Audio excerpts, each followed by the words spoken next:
क्या बिटकॉइन के साम्राज्य से अमेरिका को ग्रेट बनाएंगे डोनाल्ड ट्रंप? यह सवाल इन दिनों चर्चा का विषय बना हुआ है। ट्रंप, जो पहले से ही अमेरिका की राजनीति और आर्थिक ढांचे में महत्वपूर्ण भूमिका निभा चुके हैं, अब क्रिप्टोकरेंसीज और बिटकॉइन के क्षेत्र में नए अवसरों की ओर इशारा कर रहे हैं। और देखा जाए तो अमेरिका के पास इस समय क्रिप्टो का ऐसा खजाना है जिसके बारे में सिर्फ ट्रंप अच्छे से जानते हैं, और उसका अब किस तरह यूटिलाइज करना है यह हम जल्द ही जानने वाले हैं, क्योंकि अब ट्रंप इस खजाने का इस्तेमाल कर अमेरिका की आर्थिक ताकत को और भी बढ़ा सकते हैं। और जैसा कि सभी जानते हैं कि इस समय ट्रंप एक के बाद एक दूसरे देश पर टैरिफ लगा रहे हैं। जहां हाल ही में अमेरिका ने मेक्सिको पर टैरिफ लगाने की बात कही थी, लेकिन अब मेक्सिको ने भी अमेरिकी टैरिफ से बचने के लिए एक नया प्लान बना लिया है। और खास बात यह है कि इससे भारत का काफी ज्यादा फायदा होने वाला है। पूरी डेवलपमेंट क्या है, आइए समझते हैं आज की इस वीडियो में। लेकिन आगे बढ़ने से पहले इस वीडियो को एक लाइक करके चैनल को सब्सक्राइब जरूर कर लीजिए, क्योंकि यह आपके लिए सिर्फ 1 सेकंड का काम है, लेकिन इससे हमारी काफी बड़ी मदद होती है।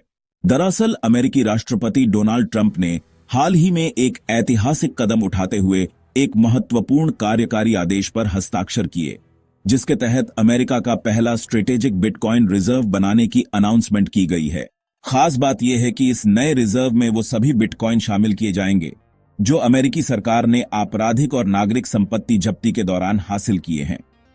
इसका मतलब है कि अब सरकार इन बिटकॉइन को एक स्ट्रेटेजिक रिजर्व्स के रूप में रखेगी, जिससे अतिरिक्त खर्चों का बोझ नहीं पड़ेगा और टैक्स पेयर्स पर कोई अतिरिक्त दबाव भी नहीं आएगा।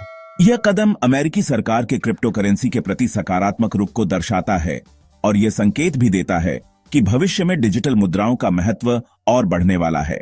लेकिन क्या आप यह जानते हैं कि अमेरिकी सरकार के पास लगभग 2 लाख बिटकॉइन हैं, जिनकी कुल कीमत करीब 16.4 अरब डॉलर के आसपास है।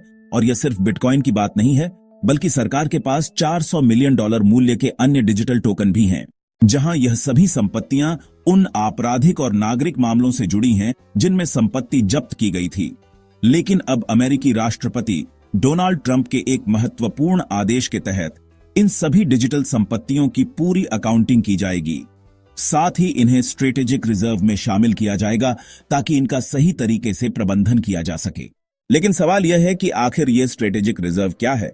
तो यहां पर स्ट्रेटेजिक रिजर्व्स एक ऐसा भंडार होता है जिसे सरकारें किसी गंभीर संकट या आपात स्थिति में महत्वपूर्ण संसाधनों की आपूर्ति को सुनिश्चित करने के लिए तैयार रखती है, जो हमेशा संकट की घड़ी में सरकारों के लिए एक अहम सहारा साबित होता है। ऐसे में अब अमेरिकी सरकार ने भी इस तर्ज पर एक बड़ा कदम उठाया है और बिटकॉइन को एक रणनीतिक संपत्ति के रूप में मान्यता देते हुए एक नया स्ट्रेटेजिक रिजर्व बनाने का फैसला किया है। इसका मतलब है कि अमेरिकी सरकार अब जब्त किए गए बिटकॉइन को स्टॉक करके रखेगी और अगर भविष्य में किसी विशेष परिस्थिति में इसकी जरूरत पड़ी तो इसे आसानी से बाजार में जारी किया जा सकेगा। इसके अलावा अमेरिकी राष्ट्रपति डोनाल्ड ट्रंप के हालिया आदेश में एक नई और दिलचस्प पहल का जिक्र किया गया है, यूएस डिजिटल एसेट स्टॉकपाइल, जो न सिर्फ बिटकॉइन बल्कि अन्य महत्वपूर्ण डिजिटल संपत्तियों को भी शामिल करेगा। इसमें आथर, एक्सआरपी, सोलाना और कार्डन जैसी प्रमुख क्रिप्टो करेंसी भी होंगी। लेकिन सबसे महत्वपूर्ण बात यह है कि यह डिजिटल संपत्तियां सरकार केवल झपटी के जरिए ही प्राप्त करेगी। इसका मतलब है कि इन संपत्तियों को हासिल करने के लिए टैक्स पेयर्स के पैसे का कोई इस्तेमाल नहीं किया जाएगा, जिससे वित्तीय दबाव भी नहीं पड़ेगा। इसके अलावा इस फंड के मूल्य को अधिकतम करने के लिए विशेष रणनीतियां भी बनाई जाएंगी ताकि इसे एक मजबूत और स्थिर रिजर्व में बदला जा सके। हालांकि हैरानी वाली बात यह है कि ट्रंप के इस आदेश के बाद से ही बिटकॉइन की कीमतों में गिरावट देखी जा रही है, जहां शुक्रवार को बिटकॉइन की कीमत में 5% से अधिक की गिरावट आई है। इसके अलावा ईथर, एक्सआरपी, कार्डन और सोलाना जैसे अन्य डिजिटल टोकन की कीमतों में भी 5% तक की कमी देखी गई। लेकिन अब आपको यह जानकर हैरानी होगी कि मेक्सिको ने अमेरिकी टैरिफ से बचने के लिए एक नया प्लान बना लिया है, जहां मेक्सिको की सरकारी तेल कंपनी पेमेक्स, जो दुनिया की सबसे बड़ी कंपनियों में से एक है, इन दिनों एक बड़े बदलाव का सामना कर रही है। और देखा जाए तो अमेरिकी राष्ट्रपति डोनाल्ड ट्रंप द्वारा लगाए गए 25% टैरिफ के बाद पेमेक्स को अपने कच्चे तेल के लिए नए बाजारों की तलाश में जुटना पड़ा है, जबकि पहले पेमेक्स के अधिकांश कच्चे तेल का निर्यात अमेरिका को होता था। लेकिन अब टैरिफ के कारण कंपनी ने एशिया और यूरोप जैसे नए बाजारों की ओर रुख किया है। दिलचस्प बात यह है कि पहले पेमेक्स के कुल कच्चे तेल निर्यात का 57% हिस्सा अमेरिका को जाता था, लेकिन अब यह स्थिति बदलने वाली है। इस स्थिति ने पेमेक्स को यूरोप और एशिया के नए बाजारों की ओर देखने पर मजबूर कर दिया है, जिनका मुख्य टारगेट भारत और दक्षिण कोरिया जैसे देश हैं। और देखा जाए तो पेमेक्स, जो अब अपने कच्चे तेल के लिए नए बाजारों की तलाश में है, वर्तमान में चीन, भारत, दक्षिण कोरिया और यूरोप के संभावित खरीदारों से बातचीत कर रही है। खासकर चीन के साथ प्रारंभिक बातचीत सकारात्मक रही है और पेमेक्स के अधिकारियों का मानना है कि एशियाई देशों में कच्चे तेल की भारी मांग मौजूद है। इसके अलावा एशिया में मौजूद कई रिफाइनरी पेमेक्स के कच्चे तेल को प्रोसेसिंग के लिए आदर्श मानते हैं, जिससे यह सुनिश्चित होता है कि वहां का बाजार पेमेक्स के तेल के लिए एक आकर्षक विकल्प बन सकता है।